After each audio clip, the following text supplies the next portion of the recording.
motivo de muita gratidão a Deus, mais uma oportunidade que Ele tem nos dado de poder ser boca de Deus para com a igreja, amém?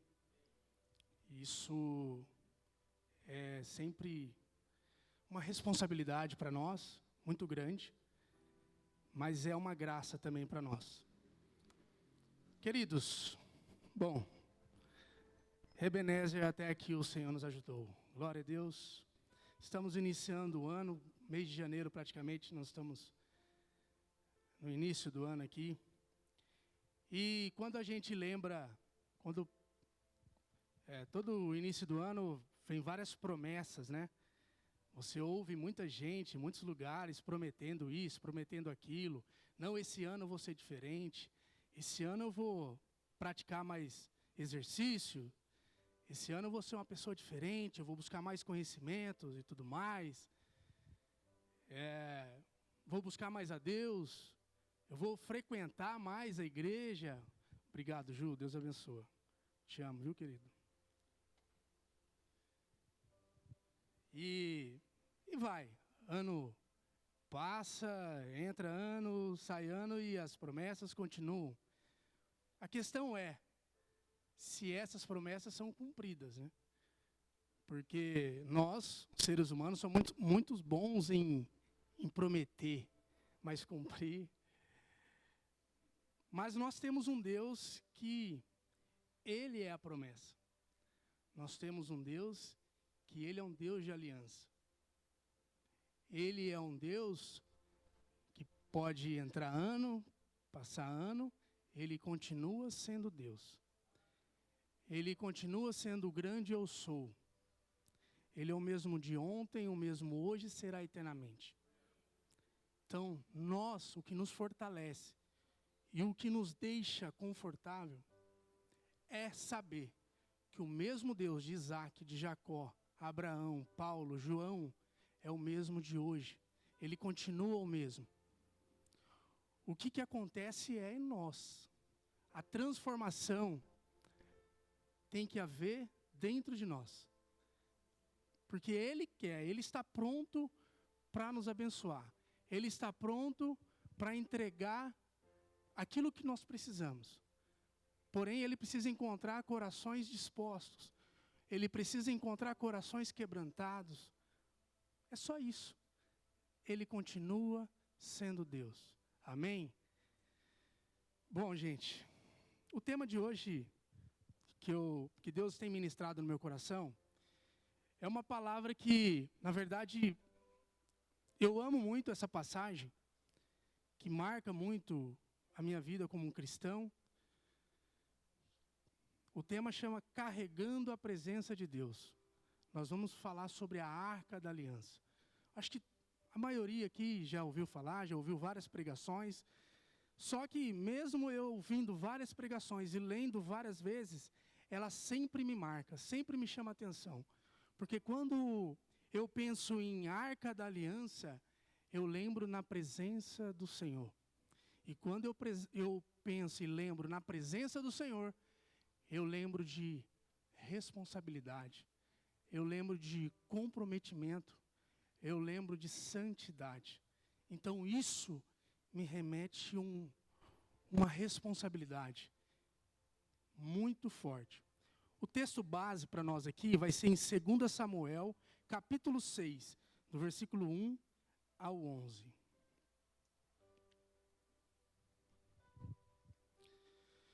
Queridos, para nós entendermos a história, eu vou ler, toda aqui, depois nós vamos fazer algumas introduções. Todos estão comigo aí? Bom, capítulo 6, do verso 1.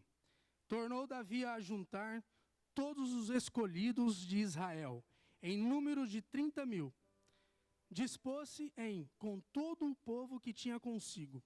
Partiu para Baalá de Judá, para levarem de lá para cima a arca de Deus, sobre a qual se invoca o nome do Senhor dos Exércitos, aleluias, que se assenta acima dos querubins. Glória a Deus, já começa cheio de poder esse versículo, gente.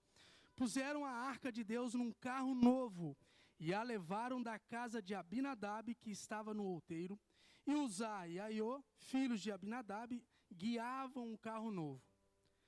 Levaram-no com a arca de Deus da casa de Abinadab, que estava no outeiro, e Aiô ia adiante da arca.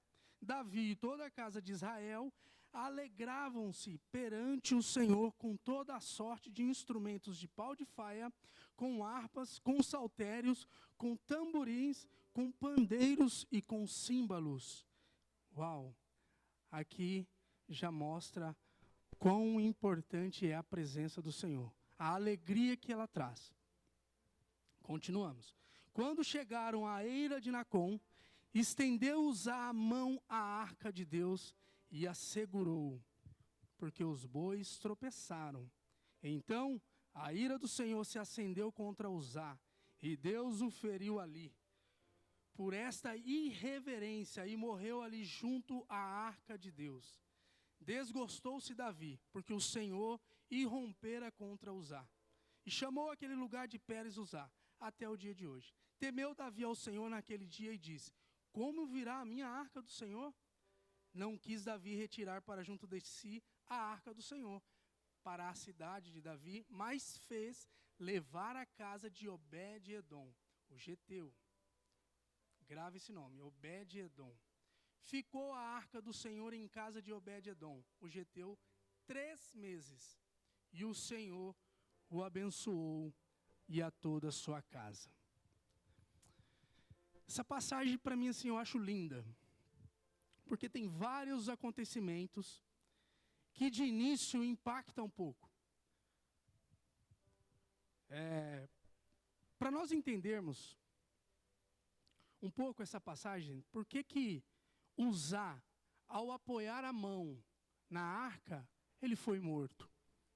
Quem leu toda a história desde o início já sabe. Mas para nós entendermos isso, eu preciso explicar um pouco. Lá em Êxodo, no capítulo 24, começa a explicar o porquê dessa arca, o porquê da construção da arca, qual o objetivo. Começa com o profeta Moisés. Em 24, versículo 12, começa a contar quando Moisés, pela segunda vez, ele sobe ao monte Sinai, para ter com Deus uma conversa, um relacionamento. Por que Deus pediu para Moisés subir ao monte Sinai? Ele queria alguma coisa. Deus tinha algo para Moisés, que era entregar os estatutos, as tábuas dos 10 mandamentos. Porque o Antigo Testamento, ele nos traz muito a questão de leis, ordens, e era restrita essa questão desse contato com Deus. Era muito restrito. Deus precisava de uma pessoa, de um profeta, de um sacerdote, para poder falar com o povo. Então ele usava uma pessoa. No caso aqui, era Moisés. Então ele pediu para Moisés: suba ao monte, que eu te mostrarei e tal. E ali ele dá várias ordens para Moisés, além de entregar a tábua dos 10 mandamentos. Ok? Ali, se você for ler a história, Deus já começa dando uma ordem para Moisés, que é o seguinte: construa um tabernáculo. Primeiro mandamento, ele pede para construir um tabernáculo. E ele dá todas as características desse tabernáculo. Como que seria construído? Para quê? Para que eu habite no tabernáculo. Se vocês começarem a prestar atenção aqui, Deus, ele é tão maravilhoso, que ele começa a fazer de tudo para estar cada vez mais próximo do povo. Por quê? Se você pegar e pensar, Moisés até então tinha que subir ao monte para ter contato com o Senhor, para o Senhor revelar para ele vir entregar. Deus pede para Moisés construir o tabernáculo, para quê? Para que ele habitasse no tabernáculo. Opa, já começamos por aí. Só que onde entra a arca?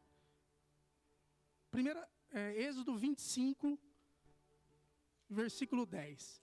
Queridos, eu preciso ler rápido para vocês entenderem o porquê que aconteceu isso com Uzá.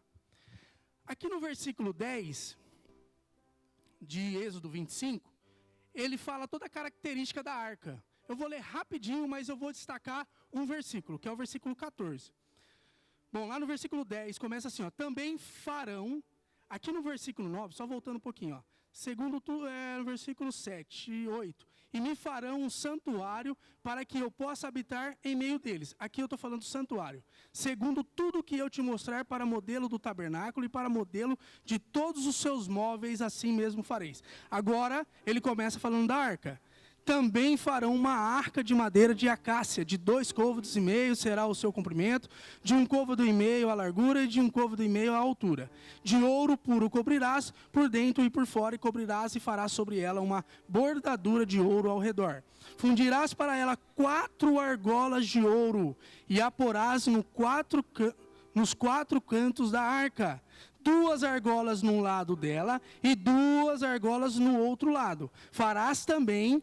Aqui nós começamos a entender o porquê que aconteceu isso com Uzá. Farás também varais de madeiras de acácia e os cobrirás de ouro. Meterás o varais na argola aos lados da arca, para se levar por meio deles a arca. Ou seja, como que deveria levar a arca? Era em cima de carro novo? Não. Aqui foi dada uma ordem. Aqui Deus ele deu a ordem, ele deu a característica como que teria que ser, como que teria que carregar. E aqui no versículo 14, meterás os varais na argola aos lados da arca para se levar por meio deles a arca. Os varais ficarão nas argolas da arca e não se tirarão dela.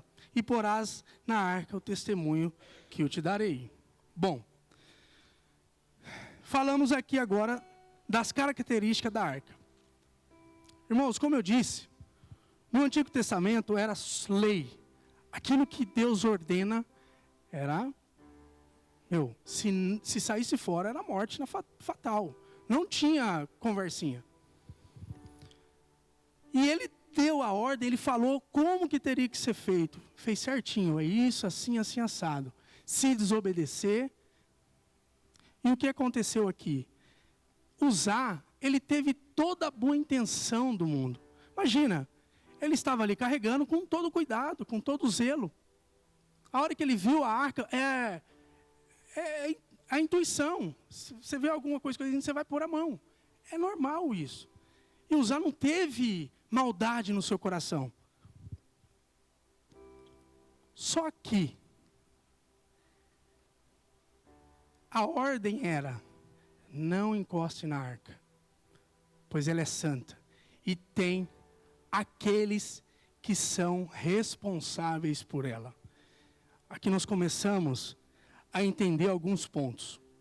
Para você carregar a arca, para você carregar a presença do Senhor, que é onde a arca ela representa, nós precisamos ter responsabilidade.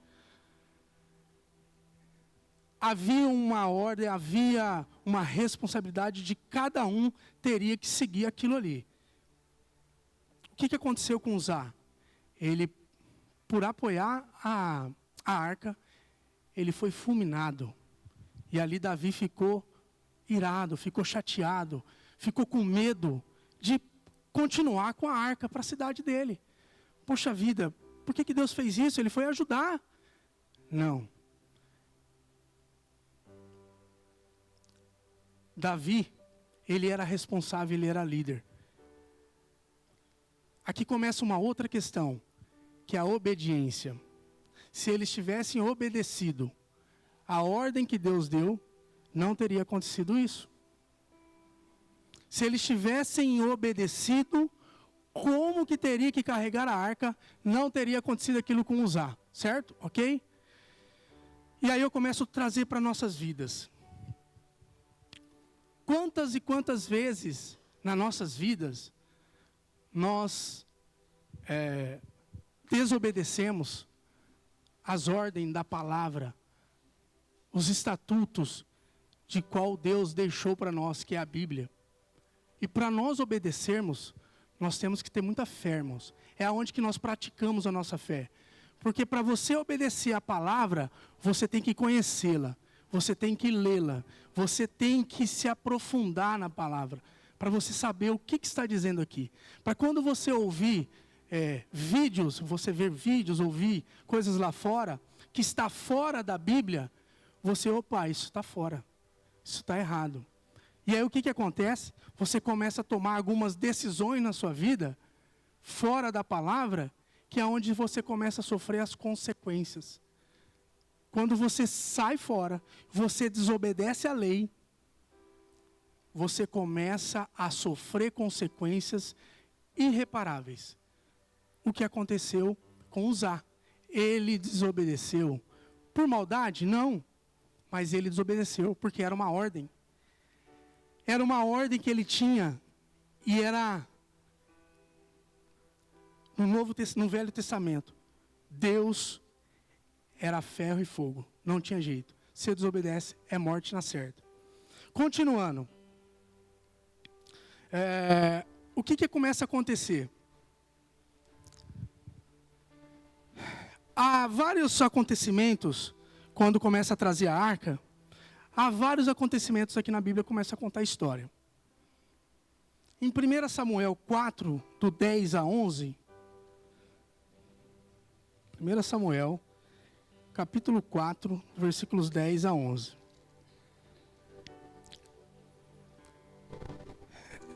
É outra coisa que começa a acontecer em nosso meio.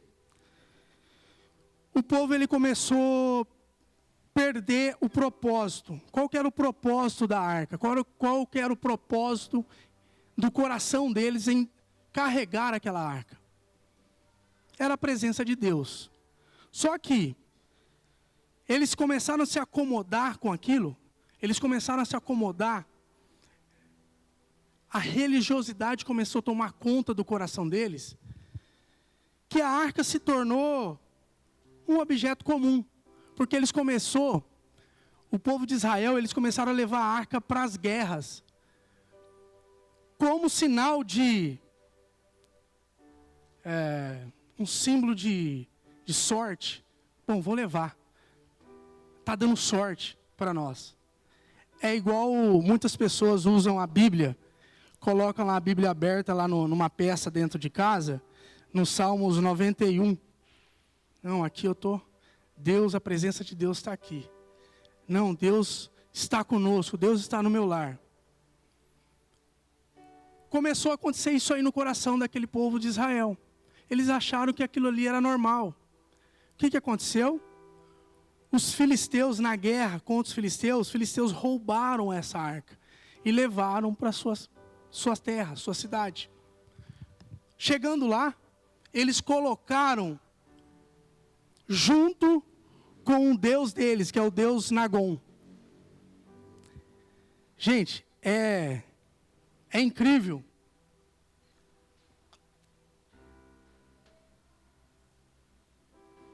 Quando a arca de Deus, quando a presença de Deus, ela é carregada por incrédulos, por pessoas que não têm a responsabilidade, que não têm um compromisso, quando não tem o comprometimento, aquilo ali se torna religiosidade. É como muitos cristãos que se dizem cristãos começam a vir à igreja por descargo de consciência, começa a deixar a Bíblia aberta lá na casa. E aqui está Salmos 23, Salmos 91, eu vou estar salvo. Não é. O que aconteceu? Quando é levada a arca para a terra de Asdod, na casa de Dagon, ele era um deus do povo dos filisteus. Acontece algo engraçado ali. Eles colocam dentro de uma sala. No outro dia eles vão ver de madrugada, aquele Nagon, deus deles, está prostrado diante da arca. E eles vão ali, acham estranho aquilo. No outro dia eles levantam, normal, no outro dia eles voltam, aquele Deus dele está prostrado, de bruços no chão, com a cabeça decapitada e com os braços decapitados. O que prova aqui, gente? Que não adianta, não há outro Deus maior do que o nosso Deus. Não há outro Deus mais poderoso do que o nosso Deus. Até outros deuses se prostram diante do nosso Deus. Até outros deuses se prostram diante do nosso Deus, Deus Todo-Poderoso. O que eu trago para nós? Quem que seriam esses deuses na nossa vida? Quando nós colocamos outros deuses comparando com o Senhor, ou no lugar do Senhor, o que seria esses Nagom na nossa vida hoje? Seria o trabalho? Seria o dinheiro? Seria o status? Seria a família? Seria os filhos? Será que nós estamos colocando isso em primeiro lugar em nossas vidas? Em prioridade, ao invés de colocar o Deus soberano, que é aquele que nos deu isso tudo para nós, e a gente acaba colocando todas essas coisas no lugar dele, que é a prioridade. Mas aí algo que acontece com Nagom, infelizmente, acontece também com nós. Quando nós colocamos aquilo que Deus nos abençoa no lugar dele, em primeiro lugar, tudo aquilo que fica no lugar de Deus cai por terra. Ele cai. Tudo aquilo que nós colocarmos no lugar do Senhor, aquilo vai perder o valor. Porque Deus, Ele não aceita nada que fique acima dEle, porque Ele é poderoso. Ele é o Deus soberano. Não há nada além do nosso Deus. Irmãos, quando nós colocamos isso em prioridade, quando a gente coloca Deus em prioridade em nossas vidas, algo maravilhoso começa a acontecer em nossas vidas. As pessoas começam a ver a presença de Deus em nós. E isso é o propósito. É lá fora as pessoas verem Deus agindo em nossas vidas. Sábado aqui nós tivemos um encontro maravilhoso com jovens. E Danilo e Sabrina, muito obrigado pela oportunidade que vocês nos deram. E foi assim, maravilhoso mesmo a experiência. Por quê? O tema me chamou muita atenção.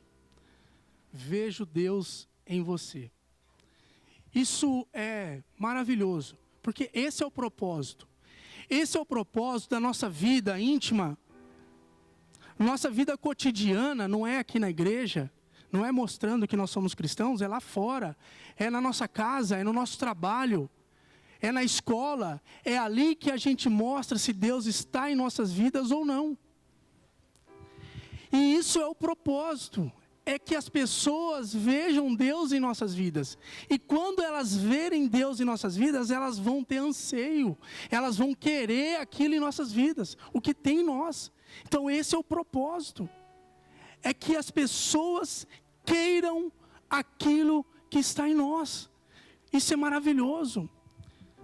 Esses tempos atrás, a Érica compartilhou comigo um fato, não é para engrandecer não, mas é interessante, a gente tem que compartilhar, nós temos que dar testemunho daquilo que Deus faz em nossas vidas.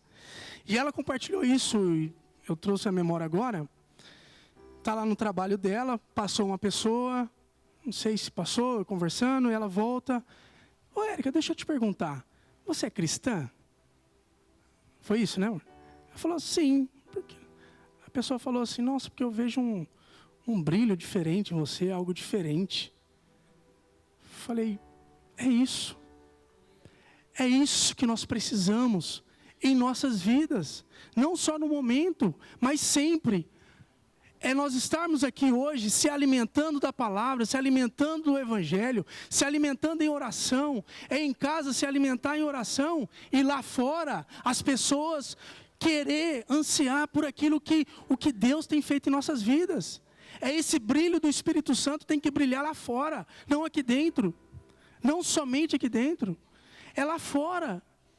E isso nós temos que ansiar. E é algo maravilhoso, porque assim, particularmente, não querendo falar só da minha família, mas é algo que nós aprendemos. Eu aprendi isso com a minha sogra.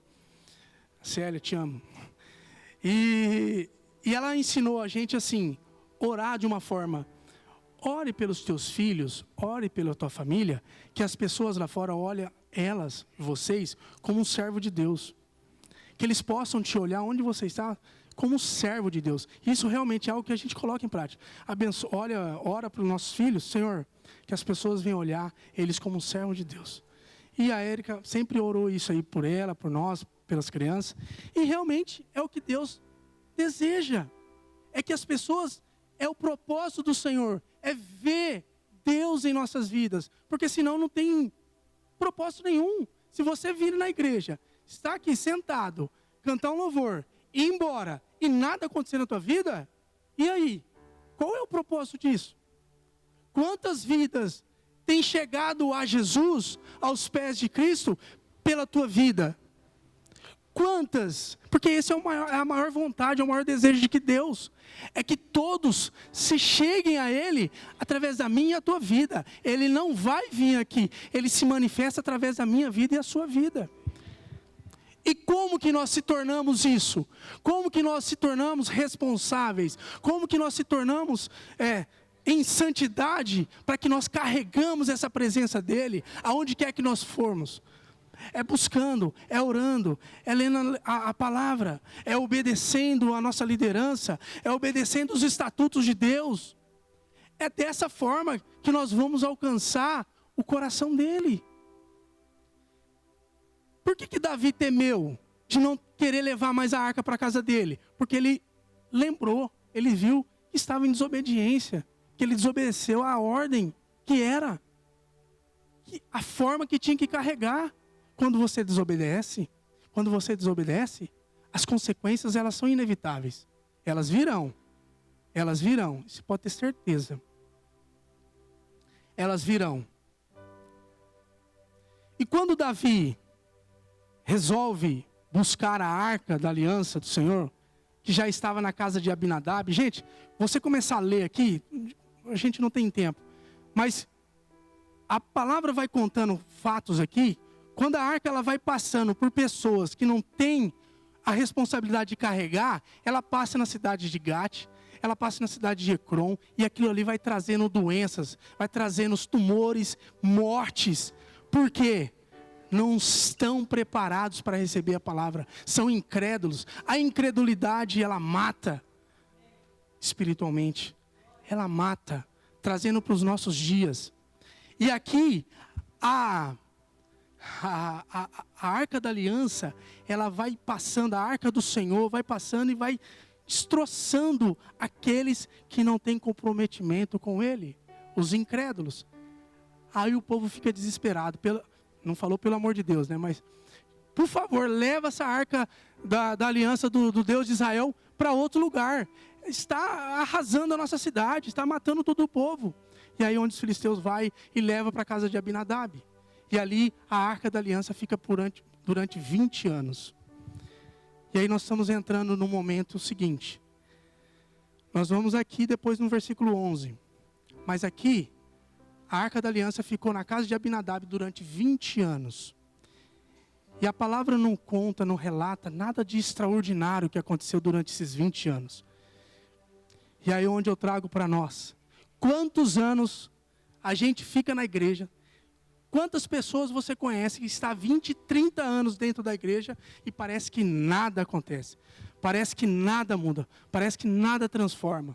Por quê? A pessoa ela se acomoda a viver na religiosidade. Ela se acomoda a viver na religiosidade.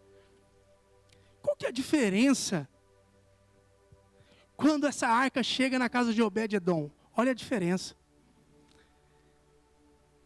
Ficou a arca do Senhor em casa de Obed-edom, o geteu, que era da tribo de Levi, 3 meses, e o Senhor o abençoou, e a toda a sua casa. Uau! 3 meses, em Abinadab ficou 20 anos. Quando chega na casa de Obed-edom, ali encontra-se um coração disposto, ali encontra-se um coração quebrantado, ali se encontra um coração totalmente adorador ao Senhor, querendo, compromissado, comprometido, responsável. E aí não tem como, aonde a presença de Deus chega e encontra um coração disposto, não tem como não ser abençoado. Porque Deus, Ele é Deus, Ele não é homem para que minta, nem filho do homem para que se arrependa. Ele é o Deus da promessa. Ele fala e cumpre. Ele fala e Ele cumpre. Assim como cumpriu a ordem, que não era para tocar na aliança, tocou e morreu, aqui também Ele cumpre. Quando chega e encontra o coração disposto, é abençoado. Gente, é fácil a trajetória de um cristão? Não estou falando que aqui é fácil. Nós temos problemas, desafios, guerras, lutas. Mas vale a pena quando você persiste. Vale a pena quando você persevera. Vale a pena quando você se quebranta, porque Ele chega e abençoa. Ele chega e transforma. Ele chega e muda.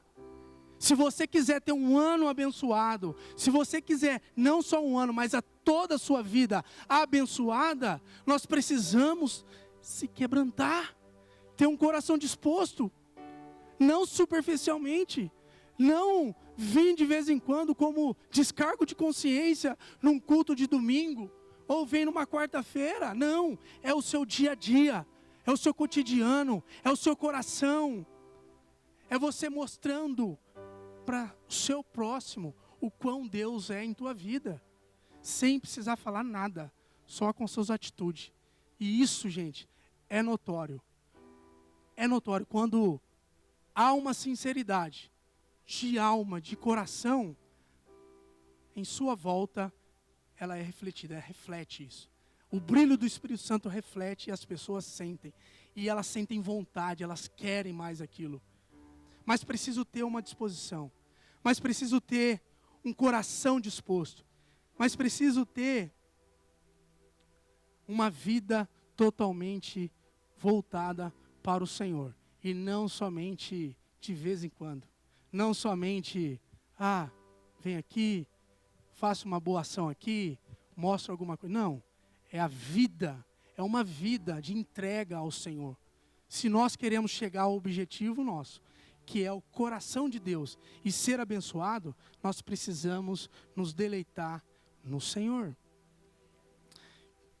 Só para nós terminarmos. Deus, Ele faz várias alianças aqui. Só para relembrar. Deus, Ele faz uma aliança lá atrás com Noé, quando Ele pede para construir a arca, ok? Ele dá uma nova chance para o povo. Tudo bem, Noé. Pela tua vida, eu vou te dar mais uma oportunidade, meu povo. Amém? Glória a Deus. E aqui, quando Ele pede para construir o tabernáculo e a arca da aliança, Ele está, no capítulo 24 de Êxodo, fala a nova aliança de Deus, a aliança de Deus com Moisés. Então Ele está fazendo uma nova aliança com o povo. Ele está dando uma nova oportunidade para se aproximar do seu povo. Olha só, tabernáculo, a arca, porque a arca, para andar no meio do povo, para levar a presença dele, porque no tabernáculo não podia. E agora, em Colossenses 2, no versículo 13 e 14, o Senhor, quando eu falei aqui no Velho Testamento, que era por lei, que a nossa vida, que o nosso contato, que o contato do povo com Deus era restrito, que era o Antigo Testamento. Colossenses 2, do 13 em diante. E a vós outros que estáveis mortos pelas transgressões e pelas incircuncisão da vossa carne, vos deu vida juntamente com ele, perdoando todos os nossos delitos, tendo cancelado o escrito de dívida que era contra nós e que constava de ordenança, o qual nos era prejudicial, removeu inteiramente, encravando-o na cruz. Uau! Ei, queridos, irmãos, aqui Deus está nos dando uma nova oportunidade, uma nova aliança, com a morte de Jesus na cruz do Calvário. Ele nos dá uma nova aliança, derramando o sangue dele na cruz para nos salvar, para ter esse contato direto, e o véu foi se rasgado, o véu rasgou. Hoje nós não precisamos mais de ninguém para chegar até Ele. Nós chegamos por si só apenas tendo um coração puro, um coração quebrantado, um coração contrito. Nós temos essa liberdade. E aonde o Espírito de Deus está, ali há liberdade. Ele nos presenteou, nos dando essa nova aliança, derramando o sangue da cruz. No Velho Testamento era castigo, hoje é pela graça. Jesus, Ele absorveu todo o pecado de nós, nele, sem merecer, para salvar você e eu do inferno eterno. E hoje você tem a liberdade. Você não precisa mais de ninguém para buscá-lo. Você não precisa mais de ninguém, nem de uma arca, nem de um objeto para encontrar. Você, na sua casa, no seu quarto, trancado, andando na rua, dentro do seu carro, você consegue ter esse contato com Ele. Isso tem que ser uma vida cotidiana nossa. Tem que ser uma realidade. Tem que ser uma verdade. Isso em nossa vida. Não superficial. Não para mostrar que se você é religioso, Deus não precisa disso. Ele não precisa. Ele é Deus, mesmo você não estando aqui. Ele continua sendo Deus. Ele é o grande eu sou. Ele entregou o seu único filho na cruz do Calvário para salvar você e eu e livrar da morte eterna. Ei, agora eu te pergunto, em qual perfil de pessoa você quer ficar? Dos filisteus, que eram os incrédulos, onde a arca passava e matava? De Abinadab, que ficou 20 anos e se acomodou na religiosidade? Ou de Obed-edom? Coração quebrantado, coração aberto, contrito, que aonde ele chegou, aonde a presença chegou, o povo foi abençoado, a sua casa foi abençoada. Quem que você quer ser, irmãos? Nesse ano, decida. Nós precisamos decidir. Essa decisão é nossa, não é dele. Ele já deu a oportunidade. Só o que eu falei são três alianças que Ele está fazendo e dando a oportunidade para nós. A última é a principal, que foi seu único filho, que morreu na cruz para nos salvar e nos dar essa aliança, essa liberdade para você buscar, para você adorar, para você alcançar o seu coração. Em nome de Jesus, pense nisso, irmãos. Saiam daqui refletindo nessa palavra. Busque o Senhor. Saia daqui, nem lembro mais do que foi falado. Queridos, às vezes eu falo palavras erradas, de uma forma que às vezes você não... Mas só lembra que Ele tem uma nova aliança para você e para mim, que é Jesus. Amém? Vamos ficar de pé, em nome de Jesus. Aleluias.